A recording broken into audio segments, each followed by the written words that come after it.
Bonjour, moi c'est Jasmin, enchanté. Souvent sur Internet ces temps-ci, je vois plein de gens se poser la question quel bon livre de jardinage me suggérez-vous? Puis j'écris souvent des petites réponses, mais à un moment donné, je suis tanné d'écrire. Je me suis dit, si je fais une vidéo, moi juste pouvoir poster le lien vidéo. Ça pourrait régler le problème. Fait que des petites idées de livres pour le jardinage et la permaculture. Et permettez-moi d'emblée de dire que à force de parler de permaculture, je vois maintenant ça un peu comme une religion. Il y a du monde qui sont bien stiffs sur ce qu'est la permaculture. Tu sais, il y en a des orthodoxes, puis il y en a qui le sont moins. Alors, commençons donc avec l'Ancien Testament. Fukuoka Masanobu, la révolution d'un seul brin de paille. J'ai tellement trouvé ça intéressant. C'est une philosophie de jardinage. Le monsieur, il a été quelqu'un qui a inspiré énormément l'ouvrage de Bill Mollison, qui est sur l'introduction à la permaculture. Vraiment, là, faut pas s'attendre à apprendre à comment jardiner ses tomates avec ça. C'est pas ça l'idée. C'est qu'il nous emmène dans une grande réflexion où est-ce que il y a eu une brisure à la fin de la guerre, où est-ce que les armes chimiques n'étaient plus on ne pouvait plus les utiliser. Les gouvernements qui avaient investi énormément d'argent dans les grands laboratoires se sont dit, mais là, faut investir le chimique. Et ils se sont mis à tout faire pour le mettre dans le champ, en se disant, si on le met dans le champ, ben on va être riche pour tout le temps. Puis lui, il est comme le gars là-dedans qui se dit, coudon, je pense qu'ils sont virés capot. C'est très intéressant.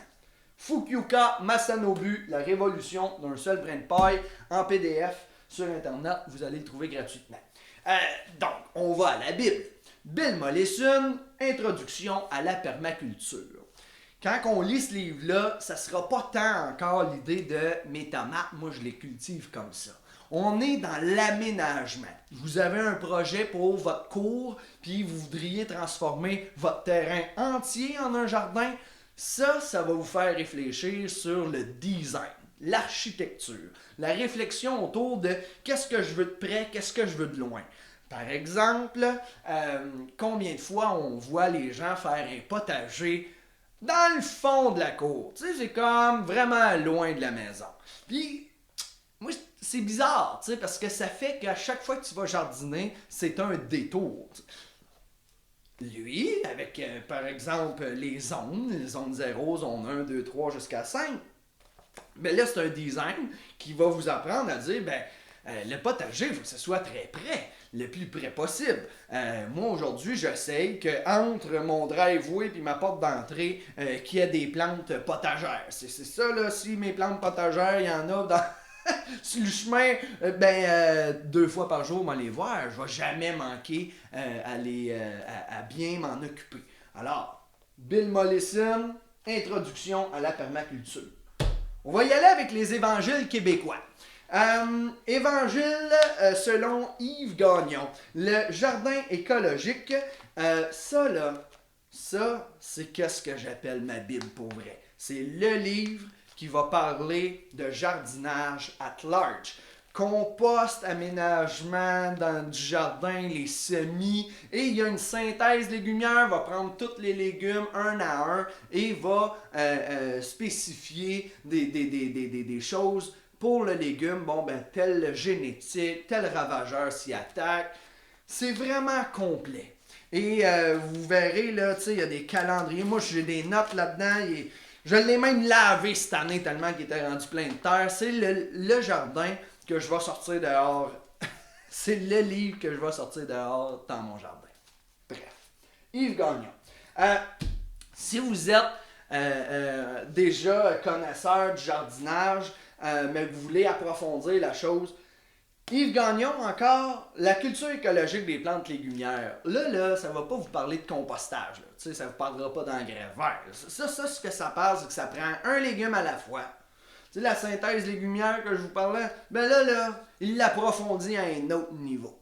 Fait que c'est un livre vraiment approfondi pour devenir un professionnel du jardinage. Puis vraiment aller voir, tu sais, quand tu as un problème récurrent dans ton jardin sur des ravageurs ou des choses comme ça, c'est le livre que je propose.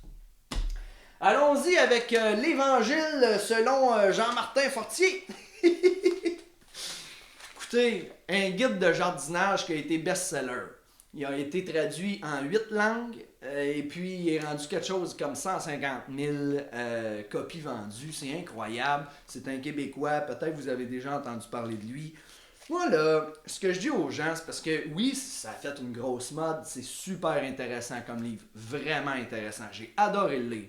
Mais le mot maraîcher il est très important. Le maraîcher, c'est la personne qui va faire des légumes pour en vendre. Est-ce que votre projet de jardinage est un projet qui réside dans un but économique? Si oui, c'est le livre que vous avez besoin. Si vous êtes dans une idée de jardinage domestique, de le faire à la maison pour le plaisir, je vous dirais, c'est peut-être pas le livre le plus intéressant. Si vous en avez juste un à acheter, ce serait pas lui que je vous conseillerais. Lui, il va vous dire combien vendre vos légumes à votre client. Il va vous dire quel investissement faire pour pouvoir avoir une grosse production et en vivre. C'est incroyable la révolution que ça l'emmène dans le monde agricole en ce moment, ça. Mais, je tiens à le dire, c'est vraiment, j'ai adoré le lire. Mais si on avait juste un livre de jardinage à proposer, ça ne sera pas lui, tu sais. Dans le sens, par exemple, il va pas vous parler des patates. C'est pas payant faire de la patate pour lui. Tu sais, ouais, mais de la patate dans un jardin domestique, c'est important. Ça se garde longtemps. Ça mange, tu sais, une famille avec des patates. C'est bourratif de la patate. En fait, c'est un organe qui sert à emmagasiner de l'énergie, une patate. C'est pas pour rien qu'on nous dit de pas trop manger de patates parce que ça fait grossir, tu sais. Bref, il vous en parlera pas de la patate, c'est pas payant. Bon, au moins je vous aurais expliqué pourquoi je vois que c'est un livre super intéressant, mais peut-être pas pour tout le monde. Et c'est de la permaculture. Quoi qu'en disent les gens. Parce que moi, je suis un permaculteur réaliste. Je me dis que c'est pas parce que tu utilises du gaz que automatiquement tu ne fais pas de permaculture. Encore, ici, il n'y a pas le mot permaculture dans le livre. Fleurs et jardins écologiques, l'art d'aménager les écosystèmes. Aménager des écosystèmes. OK? Bouquin vert, les éditions Bouquin vert, Michel Renaud, Bertrand Dumont. Bref, ça s'achète sur les jardins de l'Écoumène. C'est d'ailleurs Jean-François des jardins de l'Écoumène qui m'a proposé d'acheter ce livre-là. Quand quelqu'un de très inspirant dans ta vie te dit « ce gars-là m'a inspiré », tu te dis « bon, fine, j'achète ton livre ». J'ai pas fini de le lire, mais de tout ce que j'en ai lu, c'est vraiment intéressant.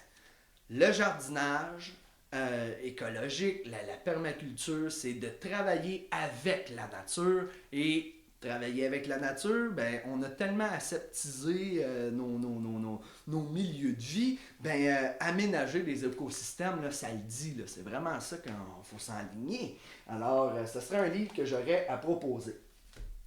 Vite, j'y vais avec quelques autres livres à proposer qui sortent un peu en dehors des guides de jardinage. De l'école au jardin, Catherine Lévesque chez Éco-Société. Ça, là, je le propose pour les éducatrices, les directions d'école, les professeurs. Vous voulez faire jardiner un groupe de jeunes, ça va être un guide intéressant à suivre, autant pour donner des idées, bref, un bien bon livre. Disponible en PDF aussi. Pour tous les citoyens qui souhaitent une transition dans notre société. Manuel de transition. C'est très intéressant. Encore chez Éco-Société, manuel de transition de la dépendance au pétrole à la résilience locale. La résilience. Tu sais, le fait de, tu manges un coup de poing, mais tu es capable de te relever vite. Hein? C'est ça la résilience. Bref, au grand coup de poing qu'on est en train de manger, je le propose, c'est un très bon livre. Ce ne sera pas du jardinage, mais la permaculture, quand on approfondit la chose, on est capable de comprendre qu'on peut en faire au niveau économique, au niveau social. Tu sais, c'est pas juste une technique de jardinage, la permaculture. C'est plutôt un mode de pensée circulaire pour nous aider à faire ensemble. Et d'ailleurs, ça m'emmène à faire ensemble, outils participatifs pour le collectif. Chez Passerelle Éco. Je le propose ce livre-là, même si j'ai pas fini de le lire comme tel, il y a des outils, c'est des outils. Puis, vous voulez faire un jardin collectif, vous avez lu le livre de transition, vous dites « Ah, je voudrais rencontrer mes voisins, faire un projet », mais quand vous allez les rencontrer, vous allez vouloir avoir une méthode, un outil, quelque chose pour que tout le monde ait son mot à dire, pour que le monde se sente participant et non pas spectateur. Alors, faire ensemble, c'est un livre que je propose et que j'aime bien. Puis là, là, je peux pas en parler, là, mais moi aussi, là, je voulais lire, fait que je suis rendu à L'avenir est dans le champ de Jean-Martin Fortier et Marie-Claude Lortie. Bon, on s'en reparlera quand j'aurai fini de le lire. Mais ceci dit, gang, moi c'est Jasmin Lafortune de la coop de solidarité Jardinons. Si vous avez aimé ce que vous venez d'entendre, je vous invite sur le groupe Facebook Jardinons, puis aussi sur la page de Monsieur Jardin. Alors, on est une entreprise qui œuvre dans tout ce qui est rendre le jardinage accessible à tous et toutes. On fait de l'animation, puis là, tant qu'à dire que les écoles sont fermées, on continue de partager nos connaissances agricoles. Alors, sur ce, bonne lecture, à plus!